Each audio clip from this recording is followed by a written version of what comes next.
ओम श्री परमात्मा नमः। श्री हरि चैनल पर मैं परमपिता परमेश्वर के चरणों में नमस्कार करता हूँ।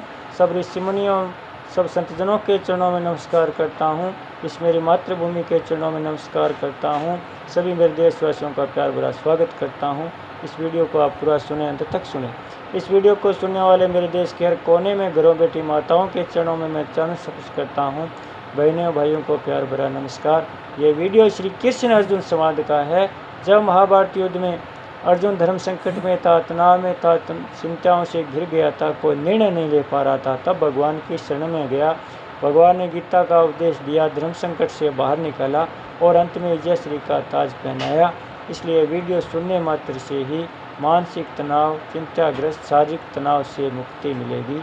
इसलिए आप सब श्रोतागण से मेरी विनती है, इस सुप्रभात में पुण्य का भागीदार बनकर जन कल्याण में अपना सहयोग देवें। वीडियो को ज़्यादा से ज़्यादा सब्सक्राइब करें, शेयर करें और लाइक करें। अब आगे क्या कह रहे हैं कि अंतकाल में गुणों के तत्कालीन बढ़ने पर मरने वाले मनुष्य की ऐसी गतियाँ क्यों होती है, इस आगे के श्लोक में भगवान बताते हैं। क्या कहते हैं प्रभु? क्रमण सुकृत स्याउ शतविकं निर्मलं फलम् रजसस्तु फलं दुःखम ज्ञानम तमस फलम। शुभ कर्म का तो सात्विक निर्मल फल का सात्विक निर्मल विवेकी पुरुषों ने शुभ कर्म का तो सात्विक निर्मल फल खा है, राजस कर्म का फल दुख खा है और तामस कर्म का फल अज्ञान मूढ़ता का है। व्याख्या: वास्तव में कर्म न सात्विक होते हैं, न राजस होते और न तामसी होते। सभी कर्म क्रिया मात्र ही होते। वास्तव में उन कर्मों को करने वाला कर्ता ही सात्विक, राजस और तामस होता है। सात्विक कर्ता के द्वारा किया हुआ कर्म सात्विक, राजस कर्ता के द्वारा किया हुआ कर्म राजस और तामस कर्ता के द्वारा किया हुआ कर्म तामस कहा जाता है। कर्मण सुकृत स्याउ सात्विकम निर्मलम फलम। सतोगुण का स्वरूप निर्मल, शौचत, निर्विकार है। अतः सतोगुण वाला कर्ता जो कर्म करेगा वह कर्म सात्विक होगा, क्योंकि कर्म कर्ता का ही रूप होता है। इस सात्विक कर्म के फल रूप में जो परिस्थिति बनेगी वह भी वैसे ही शुद्ध, निर्मल, सुखदायी होगी।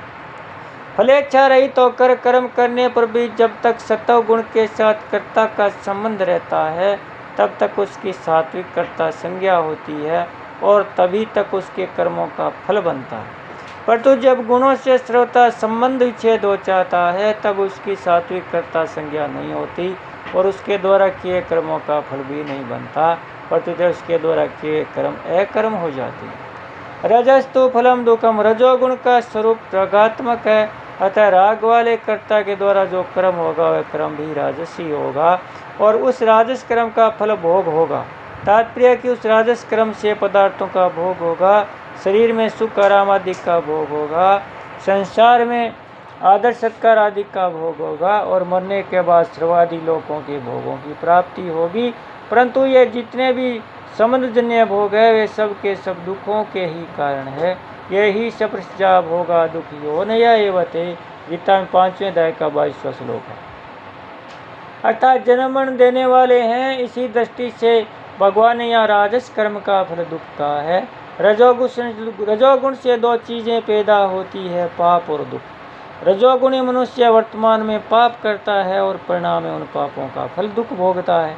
तीसरे अध्याय के 36वें श्लोक में अर्जुन के द्वारा मनुष्य न चाहता हुआ पाप क्यों करता है, ऐसा पूछने पर उत्तर में भगवान ने रजोगुण से उत्पन्न वाली कामना को ही पाप कराने में हेतु बताया है। अज्ञानम तमस फलम।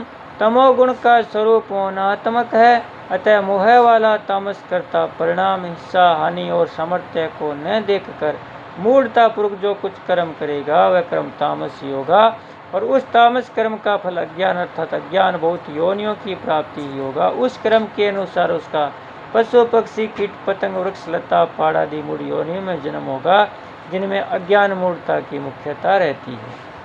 इस श्लोक का निष्कर्ष यह निकला कि सात्विक पुरुष के सामने कैसी परिस्थिति आ जाए पर उसमें उसको दुख नहीं हो सकता, राजस पुरुष के सामने कैसी परिस्थिति आ जाए पर उसमें उसको सुख नहीं हो सकता, तामस पुरुष सामने कैसी परिस्थिति आ जाए पर उसमें उसका विवेक जागृत नहीं हो सकता, पटतः उसमें उसकी मूर्ता ही रहेगी। गुण यानी भाव और परिस्थितियों कर्मों के अनुसार ही बनती है। जब तक गुण यानी भाव और कर्मों के साथ संबंध रहता है तब तक मनुष्य किसी भी परिस्थिति में सुखी नहीं हो सकता। जब गुण और कर्मों के साथ संबंध नहीं रहता तब मनुष्य किसी भी परिस्थिति में कभी दुखी नहीं हो सकता और बंधन में भी नहीं पड़ सकता। जन्म के होने में अंतकालीन चिंतन ही मुख्य होता है और अंतकालीन चिंतन के मूल में गुणों का बढ़ना होता है तथा गुणों का बढ़ना कर्मों के अनुसार होता है। तात्पर्य है कि मनुष्य का जैसा भाव गुण होगा वैसा वह कर्म करेगा और जैसा कर्म करेगा वैसा भाव दृढ़ होगा तो उस भाव के अनुसार अंतिम चिंतन होगा। अतः आगे जन्म होने में अंतकालीन चिंतन ही मुख्य रहा। चिंतन के मूल में भाव और भाव के मूल में कर्म रहता है। इस दृष्टि से गति के होने में अंतिम चिंतन, भाव, गुण और कर्म ये तीनों ही कारण। परिशिष्ट वह है जो गुण का स्वरूप राग है और उस राग के कारण ही दुख होता है। रजस्तु फलम दुखम, संसार के सभी दुख और पाप राग के कारण ही होती है। राग के कारण ही काम पैदा होता है। काम है ऐसे क्रोध एवं रजोगुण समुद्भाव है। गीता में 3 अध्याय का 37वां श्लोक। अज्ञानम तमसः फलम, तमोगुण ज्ञान प्रकाश विवेक नहीं होने देता क्योंकि तमोगुण अज्ञान को उत्पन्न करने वाला और अज्ञान से उत्पन्न होने वाला इसी अध्याय का 8वां और 7वां श्लोक है। बोले श्री कृष्णचंद्र भगवान की जय हो, भक्त और भगवान की जय हो, सत्य सनातन धर्म की जय हो। ओम श्री परमात्मा नमः। श्री हरि।